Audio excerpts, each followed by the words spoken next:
Los periodistas, además de buscar información, escribir, estar en programas de televisión, de radio, tenemos que leer mucho.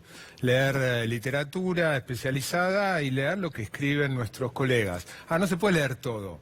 Algunos de los que tengo en la lista como lectura obligatoria son las columnas de Mario Weinfeld, uno de los editorialistas de Página 12, que escribe todos los domingos y a veces no solo los domingos, y lo tenemos aquí. Gran periodista, además, gran persona, y fue un placer compartir largos años en la redacción de Página.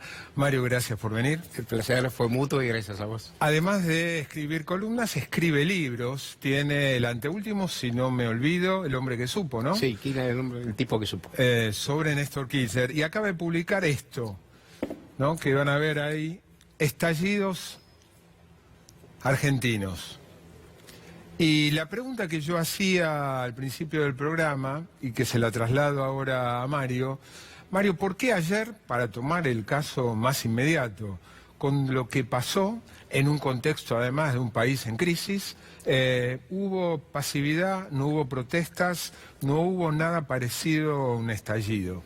¿Qué pensás que, teniendo, ¿no?, una historia de estallidos, como vos bien relatás en estas crónicas? Lo que trato de contar en esas crónicas, que son muchas crónicas del siglo XXI, cuento momentos muy fuertes de la Argentina en la que ciertamente en algunos hubo reacciones sociales muy tremendas.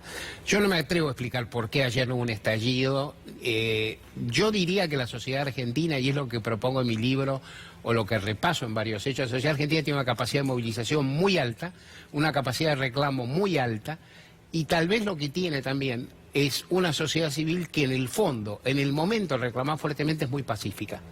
O sea, la movilización en la Argentina, sorprendentemente, es jacobina en las demandas, se pide mucho más que en otros países. Es pacífica en los métodos y consigue muchas respuestas. Desde el 17 de octubre del 45 hasta la Madre de Plaza de Mayo, que no trato en mi libro, al del 2x1 de la Corte, que sí trato, no, el 2x1 que sí trato en mi libro. La gente se moviliza muchísimo y consigue muchas respuestas. Ahora, a la vez, la sociedad argentina es no violenta. Violentos son algunos de sus gobiernos y violentas son las fuerzas de seguridad. Esto también lo cuento. Es decir, y también cuando vos repasás las movilizaciones en la Argentina, nunca salvo, hablo básicamente del periodo 83-2019, y en mi libro hablo del siglo XXI solamente porque tomo ese recorte, que es el lapso en que yo fui periodista, ¿no? O sea, tuve ese abordaje desde ahí. Vos pensás, ¿cuándo hubo una movilización violenta en la Argentina? Siempre es un argumento de los represores, y en mi libro trato varios, que son las víctimas, los agresores. Costecchi y Santillana atacaron a la policía, Santiago Maldonado agredió a los gendarmes, Rafael Nahuel atacó a los prefectos. De todos hablo en mi texto también, y en definitiva es al revés. Vuelvo a la movilización. La movilización consigue resultados impactantes, como dar vuelta a un fallo de la Corte en una semana, fíjate, Sloto, sin tirar una piedra, sin pincharle una goma a un juez de la Corte. Digo, los chalecos amarillos hacen mucho más ruido, consiguen algunas respuestas, pero son mucho más violentos. Y un resultado como este tal vez no se consigue. Esto lo estudiaba muy bien Guillermo O'Donnell, el papá de María y de Santiago. Gran sociólogo, plantea esas cosas. Entonces yo creo que hay una capacidad de movilización, pero también un sentimiento pacífico. Los argentinos tampoco quemaron los bancos cuando les confiscaron los ahorros. No quiero, obviamente quiero aprovecharte para hablar de lo que se viene, ¿no? Panorama electoral. ¿Qué es lo que vislumbrás? Es una vergüenza. Usé una frase de tu columna, creo que de ayer, por una pregunta que le hice a Felipe Solá. Vos decís en la columna, no sé si de hoy o de ayer, porque escribiste los 2 días, que el gobierno es mucho mejor haciendo campaña que gobernando. Sí. Estamos en época de campaña. Sí, el gobierno es bueno haciendo campaña, y yo creo que es un gobierno de derecha que es temible todavía en el momento de la entrega del poder. No está probado que este gobierno vaya a entregar el poder pacíficamente, como por ejemplo lo entregó el kirchnerismo, como le entregó a Carlos Menem. A ver, profundizá en eso.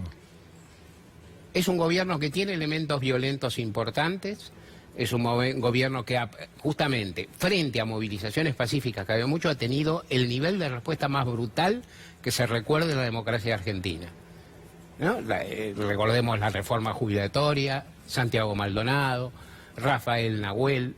no solo reprime, sino que una vez demostrado que reprimió, como en el caso de Rafa Nahuel, dobla la apuesta en lugar de hacer lo que hizo Duhalde con Costequi y Santillán, que abrió la posibilidad de la represión, pero luego cuando se dio cuenta, retrocedió. El gobierno dobla la apuesta.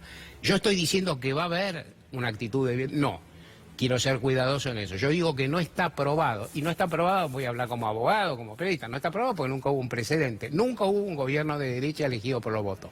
Nunca ningún gobierno en la Argentina de derecha entregó en paz el poder. ¿Cómo se manejan estas dos premisas? No lo sé. Yo desconfío un poco. Creo que hay un episodio casi menor que se perdió en el camino, que es el intento de informatizar el sistema de cómputo de los votos, que no lo consiguió el gobierno y que creo que es un rebusque posible para hacer fraude. Eso se cortó. En cualquier caso, yo temo un poco a eso. Después, el gobierno hace bien campaña, trabaja muy bien, cuenta con el apoyo de un poder judicial verticalizado, que, digamos, es capaz casi de cualquier maniobra, de la violación de cualquier derecho, y todo eso forma parte de la campaña. O sea, Claudio Bonadío forma más parte de la campaña que Ernesto Sanz, ¿no? O sea, es así, sobre todo ahora que Ernesto Sanz no aceptó ser vicepresidente, digamos. Todo esto forma parte. ¿Cómo ve? Esto lo veo por un lado. Por otra parte veo la disputa política, que hasta ahora en todas las provincias se ha dado muy bien. En términos de esto, en términos pacíficos, en términos respetuosos, en términos de participación. En ese sentido es muy difícil discernir el escenario, Esloto, porque es súper novedoso, entonces no tenés de dónde agarrar. Te voy a decir una cosa, ayer yo, por ejemplo, entre comillas, acerté a priori los resultados de todas las elecciones que hubo. De todas, ¿no? Es decir, casi, no digo con números, pero bastante bien. Si yo mandar aparte conmigo mismo, decía, qué bien. Ahora, esas elecciones tienen un marco de predecibilidad en la remisión a 4 años antes muy alto. La nacional la presidencial no. No la tiene. Entonces uno no sabe. ¿Qué veo? Veo una altísima posibilidad de polarización en primera vuelta. Porque a mi ver, Alternativa Federal es muy... Voy a hacer, de nuevo, quiero ser cauteloso, es muy difícil que consiga la cantidad de votos que sacó Sergio Massa en 2015... Y es muy difícil eso, y entonces va a haber para repartir entre la fuerza de Macri y la fuerza de Fernández de Kirchner, un 80% de los votos, un 80%. Hacer la cuenta, uno nunca se toma el trabajo de hacer la cuenta al final. Hay 100%. Bien polarizado. Bien polarizada, o sea, con buena posibilidad de ganarse en primera vuelta. Te seguiré leyendo, Mario, gracias por venir. Gracias. Nos estamos despidiendo, ustedes obviamente se quedan aquí en la continuidad de C5N, ya se viene recalculando con Julián Guarino, nos volvemos a encontrar el próximo lunes a las 10 en punto de la noche. Pásenla bien, chau.